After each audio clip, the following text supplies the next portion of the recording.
Bonjour et bienvenue comme chaque semaine notre petite vidéo explicative sur les évolutions pour la semaine qui suit, donc la semaine 27. On va faire rapide puisqu'il n'y a pas grand chose, mais quand même. 30 juin au 5 juillet, c'est la date de la semaine 27. On va commencer par les trois grands compartiments où il y a des évolutions et ensuite on fera le récapitulatif de la semaine générale. Donc sur le bloc de force, sur tous vos mouvements de lift principaux, on est toujours sur la méthode des poids continus, 5 séries de 6 répétitions à 78% ou 80%, ça dépend d'où vous avez démarré. Et en fait, l'évolution, elle ne dépend que de vous et de ce que vous avez fait la semaine 26. Si vous n'avez pas réussi à valider votre 5 x 6 sans break avec 1 minute de récup, alors votre objectif pour la semaine 27 par rapport à la semaine 26, c'est d'accumuler plus de reps. Typiquement, moi au bench, j'ai raté dans la 5e série à la 5e rep. Il me manque 2 reps. Tant que je n'ai pas validé, je ne monte pas. Par contre, en back squat, j'ai validé, donc je monte. Donc en gros, en fonction de votre résultat de la semaine 26, il y a une évolution ou non. Le même charge et on essaie d'accumuler plus de répétitions ou tout simplement, on augmente de 5% par rapport à la charge que vous avez mis en semaine 26. Si vous étiez à 78%, vous passez à 83. Respectez bien ça. Si vous étiez à 80%, vous passez à 85. Et on ne panique pas. C'est peut-être normal qu'avec l'addition des 5%, vous passez de 5 séries à 2 séries. Et c'est pas grave, parce qu'après, on aura encore 2 semaines pour aller cumuler des reps. D'accord? Voilà la simple évolution sur le compartiment force et tous nos lifts de renforcement. Sur la partie haltéro, c'est là où il y a une petite évolution. Donc, il y a toujours notre partie warm-up avec les mêmes exercices de détente pour que vous puissiez vous familiariser avec les exercices, voir s'il y a des progressions, on se sent mieux dans la pliométrie ou pas. Et toutes les 2-3 semaines, on changera d'exercice. Avec toujours un objectif de retranscription d'extension, de détente verticale, de triple extension cheville, genou, hanche, pour vous préparer aux 2 blocs. Le bloc cycling, every 10 x 30 et le test max. D'accord? Donc, cette semaine, exceptionnellement, évidemment, qu'on peut démarrer par le bloc B avant le cycling, puisque le cycling, on reste modéré. Donc, vous pouvez très bien l'avoir fait après avoir fait votre test max.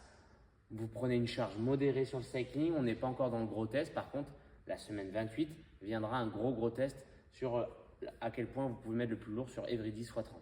Pour cette semaine-là, on met un chouïa plus lourd que la semaine 26. Ça suffira largement. L'idée, c'est d'accumuler 30 reps perfect form avec de la confiance, accumuler de la confiance sur les tirages et en même temps bosser le barbell cycling avec cette connotation un peu cardiaque. Si vous l'avez tous compris quand vous avez fait un every 10 avec une bonne charge. Le plus important, c'est ça. Cette semaine, on a un test death by. Même format que la semaine dernière, sauf plus facile puisque dans la minute 2, il n'y a bien qu'une seule rep. D'accord? Donc minute 1, une rep. À 73%, on démarre. Minute 2, je valide une deuxième rep à la même charge. J'ai donc validé la charge et validé le palier. Pour valider le palier, vous l'avez bien compris, il faut faire les 2 minutes et sans échec. Vous montez de 5% en 5%, en 5%, en 5%. Objectif, arriver dans les 88%, valider, ça serait normal et la moindre des choses. 93, on commence à être très bien. 98, c'est magnifique pour cette partie de la saison puisqu'on est en test 1, tout début de programmation et on reviendra se tester à la fin du cycle des 20 semaines. Donc vous l'avez compris, c'est un test d'entrée, savoir où vous en êtes en clean and jerk et en snatch. Pas de panique, ensuite on construit, on travaille de la force, on continue de travailler haltéro avec différents cycles qui vont arriver et on se testera en fin de cycle. Voilà pour l'haltéro. Sur le conditionnement, on a toujours nos 3 blocs spécifiques. 2 pour le groupe compétiteur, puisque celui-là, il est long, ça fait beaucoup de volume. Pour le polariser, 3 si vous voulez le faire, évidemment. Je crois on n'est que 2 à le faire pour ceux qui veulent accumuler du volume de run un peu sous fatigue. Donc, le premier bloc, c'est notre évolution sur l'éco-bike ou le rameur. Cette semaine, un bloc de 10 minutes qui ressemble typiquement à un bloc que vous pouvez faire en throwdown. Un temps d'effort cible 8-10 minutes, maximum de 4 éco-bike ou rameur. Et on vient vous taxer à toutes les 2 minutes, incluant le départ, 0, 2, 4, 6, 8, des burpee broad jump. Aller-retour sur 5 mètres. On respecte bien la technique du burpee broad jump d'Irox. Les pieds doivent bien dépasser la ligne, etc. Vous jouez le jeu. Et c'est à quel point vous pouvez pousser sur l'éco-bike malgré toujours un petit travail de burpees en amont où il ne faut pas lâcher ça chaque semaine. Le run spécifique, on est dans notre semaine 2 de notre cycle intervalle court sur le travail de développement VMA. Et donc, on a fait 10 fois 30-30 en semaine 1. On augmente un peu le temps passé à 100% de VMA. Donc, on va passer sur du 8 fois 45 on, 45 off. Vous pouvez marcher pendant les 45 off. Et dans les 45 on, et bien, tout simplement, on tient les kilomètres heure ou le temps au kilomètre que vous avez tenu la semaine dernière, c'est-à-dire 100% de votre VMA par rapport à votre test réalisé en amont. Enfin, notre bloc optionnel run and bike, là c'est pour vraiment, comme je vous le dis souvent, simuler un effort de run spécifique au throwdown où on a souvent soit de la nage, soit du vélo, soit des lifts ou autre chose, donc un run fatigué. Et donc là, on aura toujours pareil, une cible entre 80 et 90% de VMA pour le début, 20 minutes à 85% de votre seuil en fonction de notre prog endure et donc votre seuil estimé, le seuil ventilatoire 2.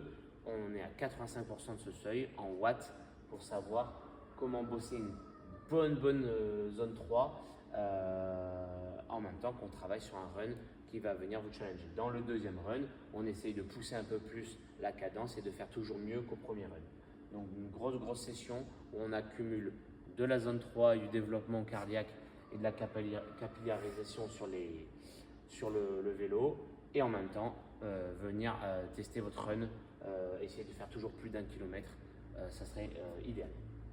Enfin, notre semaine est la structure type. Le lundi, pour le groupe compétiteur, vous aurez un vrai travail de grip avec du kettlebell hang snatch, du carry et des chest to bar. Donc vraiment un type throwdown burner grip, test de grip.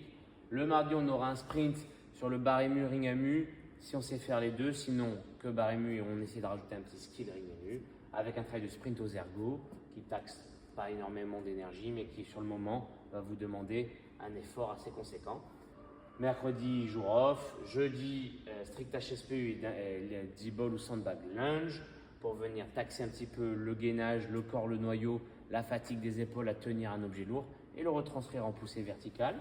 Vendredi, on a notre évolution sur le bloc toast to bar GHD handstand walk. Il est simple comme bonjour. On a fait en EMOM la première minute, qui était assez challenging pour ceux qui l'ont fait. Et là, on va regrouper tout dans un bloc de 3 minutes. 20-20, max de handstand walk ou 15-15 ou 12-12 en fonction de ce que vous avez en level. Et dans l'idée, c'est de venir détruire avec de l'intensité la midline par le GHD et par le toast to bar et derrière à quel point votre midline tient sur l'handstand walk. Donc là, c'est pareil, c'est une préparation classique à des efforts de handstand walk sous fatigue où là, on vient taxer la midline. Pour le groupe polarisé, on aura toujours notre mash-up du mercredi avec des mouvements de gym intégrés dedans. Comme vous l'avez pu voir, on augmente petit à petit le temps et donc là on va réduire un peu le volume. On n'a que 2 blocs de 9 minutes pour le groupe polarisé, mais par contre on commence à rentrer dans des modalités de temps qui vont correspondre aux qualifieurs qui vont arriver encore cette saison pour ceux qui vont faire les kandas ou autres et pour des WOD que vous allez vivre sur les throwdowns, les finales de throwdown, ceux qui vont partir au Marseille, etc. La modalité, le temps d'effort général, c'est entre 7 et 9 minutes. Donc, c'est pour ça que j'ai augmenté un petit peu le temps d'effort pour commencer à vous mettre un peu dans le bain de ce que vous allez vivre sur les phases finales de throwdown. Et le vendredi, notre midline work comme le groupe compétiteur, la même chose. Puis, on aura notre samedi avec le team training où je vous calerai peut-être 1 ou 2 blocs pour vous préparer à potentiellement, encore une fois, toujours vos compétitions que vous allez vivre ce week-end. Voilà la team. N'hésitez pas à taguer encore une fois la prog dans vos stories, me faire vos retours sur vos tests max en haltéro qui seront très importants et surtout, filmez-vous sur les lifts soulevé de terre, bench press et back squat ou front squat que je puisse voir un petit peu comment vous bougez vos 78, 83 ou 85%. Bonne semaine.